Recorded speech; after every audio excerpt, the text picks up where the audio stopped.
In a recent interview with Fox News, Donald Trump said that Zelensky is not a saint and that, when he had the chance, he should have made a deal to avoid the conflict with Russia.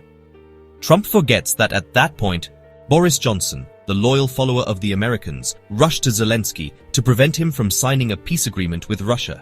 Trump also stubbornly ignores that in 2014, under the leadership of the criminal Victoria Nuland, the United States overthrew the elected president and put radical neo-Nazis in power, thus provoking a civil war with the characteristics of ethnic cleansing. It's the hypocrisy inherent in the presidents of the empire, and Trump is not immune to this disease.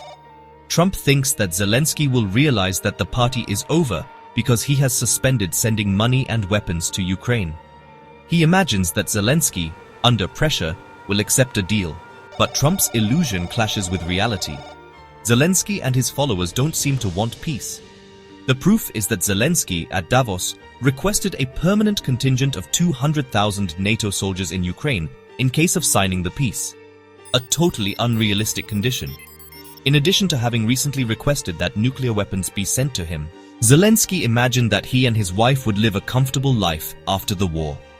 But Trump's words reveal that he is nothing more than a mediocre dictator, and the one who was the darling of the decrepit Biden goes from friend of the king to public enemy number one.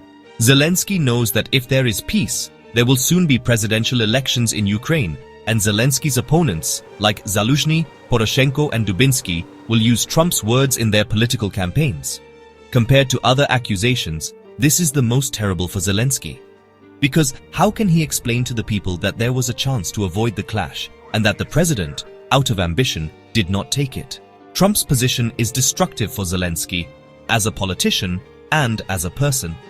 Because he fears that if he flees to Europe, he has no guarantee that the conservatives, once in power, will not hand him over to Ukraine as a corrupt official or to Russia as a war criminal. The question is, what will Zelensky do? Remember that he has the psychology of a terrorist, that for Zelensky and his followers, violence is a universal method for solving problems.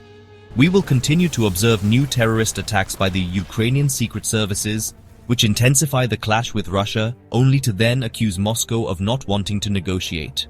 Everything indicates that if Trump really wants to save lives, he will not hesitate to burn the Zelensky case as soon as possible.